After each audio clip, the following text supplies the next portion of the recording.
Dr. John Gill, Book 1, Chapter 9 of the Omniscience of God. Narrated by David Clark. Having considered each attribute of God, which belong to him as an active and operative spirit, as the life of God and his power or omnipotence, I proceed to consider such perfections which may be ascribed to him as an intelligent spirit, to which rational spirits endowed with understanding, will and affections bear some similarity. God is said to have a mind and understanding, Romans 11:34 and Isaiah 40:28, to which may be referred the attributes of knowledge and wisdom which go together, Romans 11:33. I shall begin with the first of these, and 1. Prove that knowledge belongs to God, which is objected to and called in question by impious and atheistical persons, Psalm 73:11, particularly with respect to human affairs, the grounds of which doubts about it and objections to it seem to arise partly from the supposed distance of God in heaven from men on earth, and partly from the thick dark clouds which intervene between them, Job 22:12-14, and which are easily answered by observing the omnipresence of God, or his presence in all places, and that the darkness hides nothing from his all-piercing, all-penetrating eye. The darkness and the light belong to him, Psalm 139, 7-12, Jeremiah 23, 23-24. Let it be further observed that in all rational creatures there is knowledge. There is much in angels, and so there was in man before the fall, both of natural, divine, and civil things. And since the fall, there is a remainder of it, notwithstanding the loss sustained by it, and there is more especially divine and spiritual knowledge in regenerate men, who are renewed in knowledge. Now, if there is knowledge in any of the creatures of God, then much more in God himself. Besides, all the knowledge that is in angels or men comes from God. He is a God of knowledge, or knowledges, of all knowledge, 1 Samuel 2:3. The source and fountain of it, therefore, must be in him in its perfections. Knowledge of all things, natural, civil, spiritual, is from him, is taught and given by him. Wherefore strong is the reasoning of the psalmist. He that teacheth man knowledge, shall he not know? Psalm 94:10. His knowledge may be inferred from his will, and the actions of it. That he has a will is most certain, and works all things after the counsel of his will, which cannot be resisted, Ephesians 1:11, Romans 9:19, and this can never be supposed to be without knowledge. It is generally said and believed of the will of man that it is determined by the last act of the understanding, and it cannot be imagined that God wills anything ignorantly and rashly. He must know what he wills and nils, and to whom he wills anything or refuses, Romans 9:15-18. And it appears from all his works, from the works of creation, the works on earth and sea, and all in them, which are ascribed to his wisdom, understanding, and knowledge, and could never be made without them, Proverbs 3:19-20.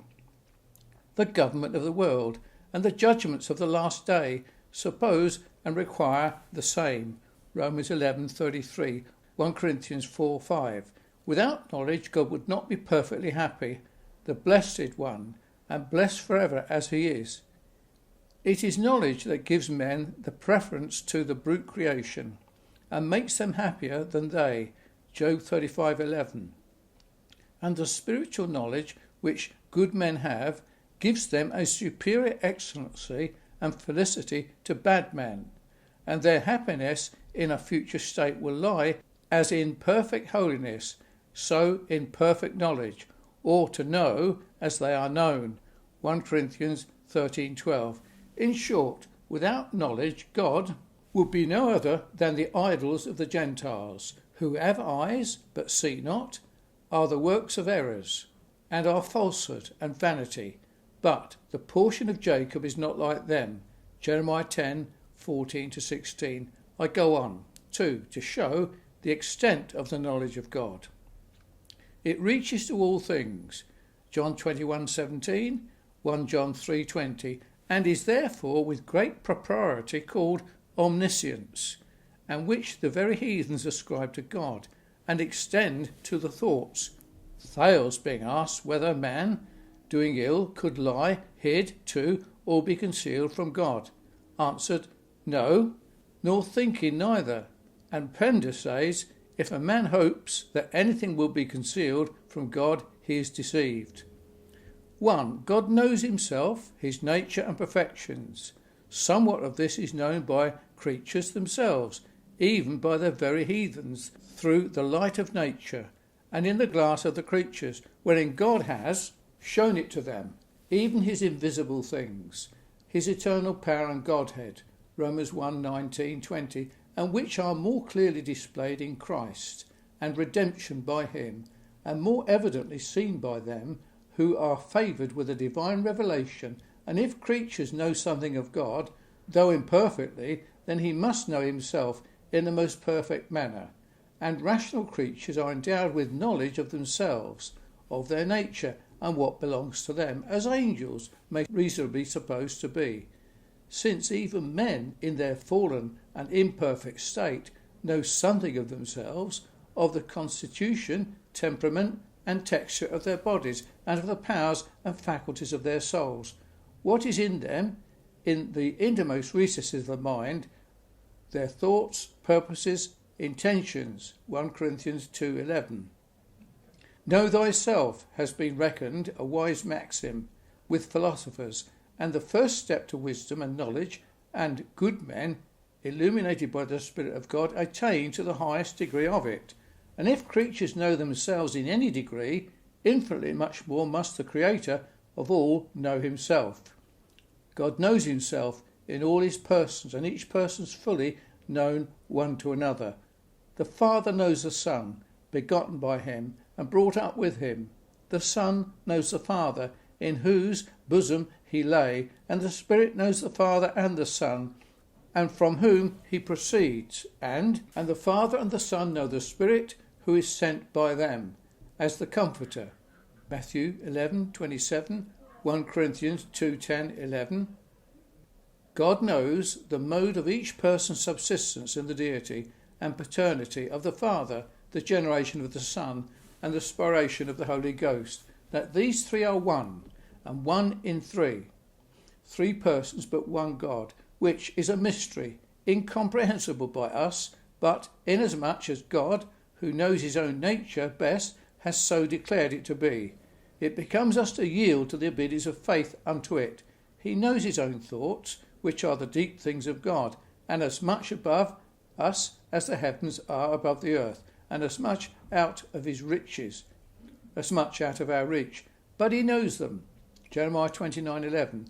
That is his decree, purposes, designs, as he needs must, since they are purposed in himself. He knows the things he has purposed, and the exact time of the accomplishment of them, which he has reserved in his own power. 1 Ephesians 1:11, Ecclesiastes 3:1, Acts 1:7. Number 2. God knows all the creatures. There is not any creature, no, not one, that is not manifest in his sight. Hebrews 4:13. Known unto him are all his works, all that his hands has wrought. Acts 15:18. When he had finished the works of creation, he saw everything that he had made, looked over it and considered it, and pronounced it good. Genesis 1:31. And his eye sees all things in their present state and condition. He knows all things, inanimate, all that is upon the earth, herbs, grass, trees, and all in the bowels of it, and the metals and minerals, all that are in the heavens, not only the great luminaries of the sun and the moon, their in nature, motions, risings and settings, with everything belonging to them, but the stars innumerable, bringeth them out of their host by number, or them as a mighty army, and numerous, and yet, as numerous as they are, he calleth them all by names. Such a distinct and particular knowledge he has of them, and that because he hath created them, and he upholds them in being by the greatness of his might, so that not one faileth. Isaiah 40:26. He knows all the irrational creatures, the beasts of the field, the cattle on the 1,000 hills. I know, says he, all the fowls of the mountains. Psalm 50:10-11. As worthless a bird as the sparrow is, not one of them falls to the ground without the knowledge of the will of God. Matthew 10:29. He knows all the fishes of the sea, and provided one to swallow Jonah, which threw it out, and which at his order cast him on the dry land again. Jonah 1:17, 2:10. And if Adam had such knowledge of all creatures as to give them proper and suitable names, Genesis 2:19-20, and Solomon, a fallen son of his, should speak of trees from the cedars of Lebanon to the hyssops and the springs out of the walls, and of the beasts, fowl, creeping things and fishes, 1 Kings 4:33, even of their nature, properties, use and end. Can it be thought incredible that God, the creator of them, should have a distinct and perfect knowledge of all these? He knows all rational beings, as angels and men and angels, though innumerable being his creatures, stand before him, beholding his face, and set forth by him as ministering spirits. The elect angels, whom he knows, who must know, since he has chosen them and put them under Christ, the head of all principality and power, and confirmed them by his grace in their happy state, and who stood in his right hand and left, hearkening to his voice and ready to obey his will, and are employed by him in providential affairs, in things respecting the heirs of salvation. Yet the apostate angels, devils, are known by him, and are laid up in chains of darkness, reserved to the judgment of the great day, and are under the continual eye of God and the restraints of his providence. The questions put to these by God, Job 1:7, and by Christ, Mark 5:9, do not imply any kind of ignorance of them. The one is put to lead to a discourse concerning Job, and the other to put the greatness of the miracle wrought in casting them out.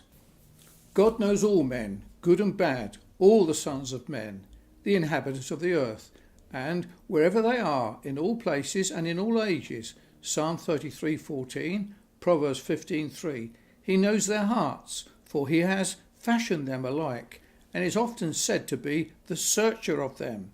He knows the thoughts of the hearts. As his word, so is he a discerner of them. Hebrews 4:12, Psalm 139:2, which is peculiar to God, and a strong proof of his deity, of Christ, the essential word. Matthew 9:4, John 2:24 and 25, Hebrews 4:12 and 13. The evil thoughts of men, which are many and vain, Psalm 94:11, and the good thoughts of men, as he must, since they are of him and not themselves, and he takes such notice of them as to write a book of remembrance of them. 2 Corinthians 3:5, Malachi 3:16. He knows the imaginations of the thoughts of the heart, the first motions to thought, whether good or bad. Genesis 6:5, 1 Chronicles 28:9. He knows all the words of men. There is not upon their tongues or uttered by them, but he knows it altogether. Psalm 139:4. The words of wicked men, and even idle words, which must be accounted for in the day of judgment, and much more their blasphemies, oaths and curses, and all the hard speeches spoken against Christ and his people. Matthew 12:36, Jude 1:15. And the words of good men expressed in prayer and thanksgiving, and in spiritual conversation with one another. Malachi 3:16. And all the works and ways of men. Job 34:21. Their civil ones, their down sittings and uprisings, going forth and comings in. Psalm 139, 2 and 3, 121, 3 and 8, and all their sinful ways and works, which will all be brought into judgment, and for which an account must be given at the bar of God. Ecclesiastes 12:14, 2 Corinthians 5:10, as well as all the good works of God's people, who knows from what principles they spring, in what manner they are done, and with what views, and for what ends. Revelations 2:2 and 19. 3. God knows all things, whatever, as well as himself and the creatures. He knows all the things possible to be done, though they are not, nor never will be done, such as have been observed, understood, under the preceding attribute. And this knowledge is what is called by the schoolmen knowledge of simple intelligence, of things that are not actually done. He knows what might be done, and in course would or should he not prevent them by interposition of his power and providence, and which he determines to do. So he knew the wickedness and treachery of the men of Keilah to David, and that if he stayed there, they would deliver him up to the hands of Saul, and therefore gave him notice of it, and that he might make his escape from them, and so prevent their giving him up, according to his determinate will. 1 Samuel 23, 11, 12. God knows the wickedness of some men's hearts, that they would be guilty of the most shocking crimes, and that without number, if suffered to live, and therefore he takes them away by death, and that such is the temper of some, that if they had a large share of riches, they would be so haughty and overbearing there would be no living by them, and that even some good men, if they had them, would be tempted to abuse them to their own hurt, and therefore he gives them poverty. Wherefore God knows all things that have been, are, or shall be, and which the schools call knowledge of vision, an intuitive view of all actual things, things past, present, and to come, so called not with respect to God, with whom nothing is past or future, but all present, but with respect to us and our measures of time. He knows all the former things from the beginning of the world, and which is a proof of his deity, and which a proof that the idols of the Gentiles cannot give, nor any of them. Isaiah 44, 41, 22, 43 and 9. All past transactions, at the creation, the fall of Adam, and what followed on that, the original of nations, and their settlements in the world, with various other occurrences to be met with only in the Bible, inspired by God, which, as it is the most ancient, so the truest and best history in the world. Nothing that has been can escape the knowledge of God, nor slip out of his mind and memory. Oblivion cannot be ascribed to him. Could he forget past facts, or they be lost to him? How could anything, open or secret, be brought into account at the day of judgment, as it will? Ecclesiastes 12:14. Forgetting the sins of his people, and remembering them no more, or attributed to him, after the manner of men, who, when they forgive one another, do or should forget offences. God sees and knows all things present, all things naked and open to him. He sees all at one view, all that is done, and everywhere he must, since he is present in all places, and all live and move and have their being in him. He knows all things, future, all that will be, because he has determined there shall be. It is his will that gives fruition to them, and therefore he must certainly know what he wills and shall be. And this is another proof of deity wanting in heathen gods. Isaiah 41, 22, 23, 44, 7, 46, 10. And this is what is called presence, or foreknowledge, and of which Tertullian many hundreds of years ago observed that there were as many witnesses of it as there are prophets, and I may add, as there are prophecies. For all prophecy is founded on God's foreknowledge and predetermination of things, and of this there is numerous instances in the Israelites being in a strange land 400 years, and then coming out of with great substance, Genesis 15, 13, 14. of their 70 years captivity in Babylon, the deliverance from thence at the end of that time, Jeremiah 29:10, with many other things relating to that people and other nations, and prophecies of Daniel concerning the 4 monarchs, and prediction of the Old Testament concerning the incarnation of Christ, his sufferings, death, resurrection, ascension, and seasons at God's right hand, and what is in the book of Revelation but a prophecy, and so a proof of God's foreknowledge of future events, which should be in the church and the world, from the times of Christ to the end of the world. And this presence, or foreknowledge of God, is only of the effects of necessary causes, which necessarily will be unless prevented by something extraordinary, and of which men themselves may have knowledge, as these things ponderous will fall downwards, and light things move upwards, and the fire put to consumable matter will burn. But of things contingent, which is to their nature, may or may not be, and which even depend upon the wills of men, and which with respect to second causes are haps and chances, perhaps with respect to God, there is nothing causal or contingent, nothing comes to pass but what is decreed by him, what he has determined either to do himself or others, or suffer to be done. Lamentations 3:37-38. That which is chance to others is none to him. What more a chance than matters of a lot? Yet, though it is cast in the lap, and it is causal to men, how it will turn up, the whole disposing of it is of the Lord. Psalm 16:33. What more contingent then, the imaginations, thoughts, the designs of men, what they will be, and yet these are foreknown before conceived in the mind. Deuteronomy 31:21, Psalm 139:2.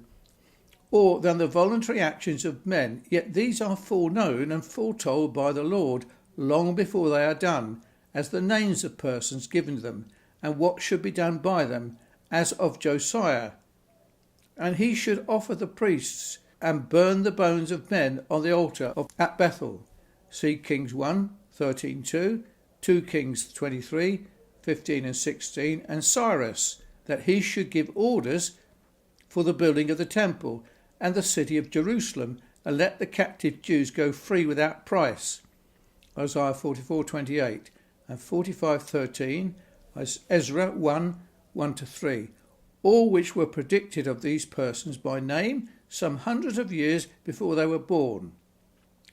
How all this is reconcilable with the liberty of man's will is a difficulty, and therefore objected to the certain foreknowledge and decree of God. But whether this difficulty can be removed or no, the thing is not less certain. Let it be observed that God's decree do not alter, or it do not at all infringe the liberty of the will, nor do they put anything in it, nor lay any force upon it. They only imply a necessity of the event, but not of coercion or force on the will, nor do men feel any such force upon them, and they act as freely and with the full consent of their will, whether good men or bad men, in what they do, as if there were no foreknowledge and determination of them by God. Good men willingly do what they do, under the influence of grace, though foreordained to do it by the Lord, Ephesians 2:10, Philemon 2:13, and so do wicked men, as Judas in betraying Christ, and the Jews in crucifying him, though both were according to the determinate counsel and foreknowledge of God. Luke 22:22, Acts 2:23. There is another sort of presence, or foreknowledge, the Scriptures speak of, on which the election of persons to eternal life is founded, and acknowledged to which it is Romans 8:30, 1 Peter 1:2, which is not a foreknowledge of faith, holiness and good works, and perseverance therein, as causes of it, for these are the effects and fruits of election, which flow from it. No bare foreknowledge of persons, but as joined with love and affection to the objects of it, and which is not general but special. The Lord knows them that are his, 2 Timothy 2:19, not in general as he knows all men, but distinctly and particularly. He loves them, approves of them, and delights in them, and takes a particular care of them, whilst of others it he says, I know you not. Matthew 7:23. That is, as his beloved and chosen ones. But as this belongs to the doctrine of predestination, I shall defer to that in its proper place. 3. Though enough has been said to prove the omniscience of God by the enumeration of the above things, yet this may receive further proof from the several attributes of God, as from his infinity. God is infinite, and he is unlimited and unbounded so as to space, and so omnipresent. He is unbounded as to time, and is eternal. And he is unbounded as to power, and so omnipotent. And he is unbounded as to knowledge, and so omniscient. There is no searching, no coming to the end of his understanding. From his eternity he is from everlasting to everlasting, and therefore must know everything that has been, is, or shall be. Men are but of yesterday, therefore comparatively know nothing. Science is of a large extent, and man's life but short, and he can gain but little of it. Likewise, from the omnipresence of God, he is everywhere, in heaven, earth, and hell, and therefore must know every creature and everything that is done there. Psalm 139:7. And it may be observed that what is said there of this attribute follows upon an account of the omniscience of God, and serves to confirm it. It may be argued from the perfection of God, if anything be wanting in his knowledge, neither that nor he himself would be perfect. If the circuit of the sun is from one end of the heaven to the other, and nothing is hid on earth from its light and heat, and hence the heathens represent it as seeing all things, where much more may be said of God, who is a sun, that he looketh to the ends of the earth, and seeth under the whole heaven. Psalm 19:6, Job 28:24. From each of the works of God, his omniscience may be inferred. He has made all things, and therefore must perfectly know them. Every artificer knows his own work, its nature, composition, parts, use, and end. God upholds all things, and is present with them, and therefore must have knowledge of them. He governs the world, orders, directs, and disposes of all things in it, provides for all his creatures, feeds them, gives them their meat in due portion, and therefore must know them all.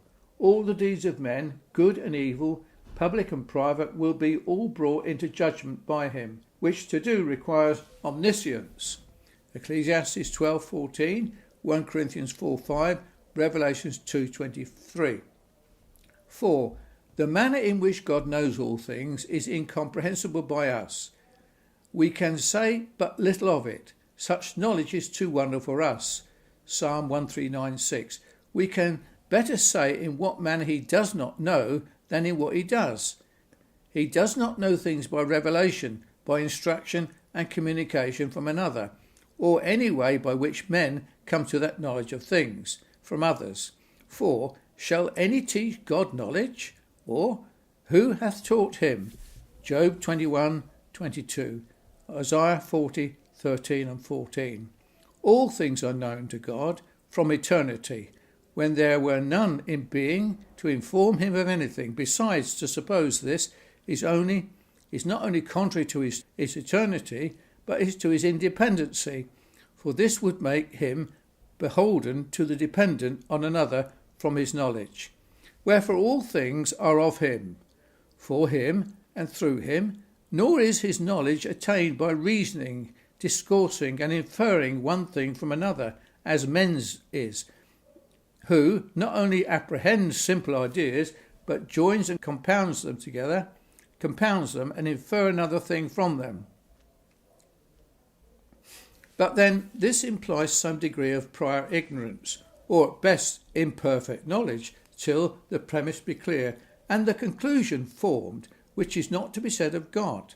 And this method of knowing would be contrary to the simplicity of his nature, which admits of no composition, as well as to his perfection. Nor does he know things by succession, one after another, for then it could not be said that all things are naked and open to him, only some at one time and some at another time, which would also argue ignorance of some things in one instance of another, and imperfection of knowledge, and would be contrary to his immutability, since every accession of knowledge would make an alteration in him, whereas with him there is no variableness. He sees and knows all things at once and together in one eternal view. In word, he knows all things in himself, in his own essence and nature. He knows all things possible in his power, and all that he wills to do in his will, and all creatures in himself as the first cause of them, and whose vast and eternal mind are all the original ideas of them, so that the knowledge of God is essential to him. It is his nature and essence, and therefore is incommunicable to a creature, and even to the human nature of Christ, which, though united to his divine person, that is omniscient, yet does not thereby become omniscient. Though the human soul of Christ may know more than the soul of any man, yet not everything. Mark 13:32. And knowledge of God is also infinite. Psalm 147:5. He knows himself, that is infinite, which he could not unless his knowledge was infinite. For it is impossible, as a Jewish writer observed, that he should know what is perfectly infinite, if his knowledge was not perfectly infinite. For what is finite can never comprehend that which is infinite, and he knows all things ad infinitum. There is no searching of his knowledge. It is perfect, and nothing can be added to it. Job 36:4. And it is not conjectural, but certain, depending on his will. He knew from all eternity, most certainly, all the things that would be, that are, because he determined they should be, and his will cannot be frustrated, nor his power resisted. Job 42:2.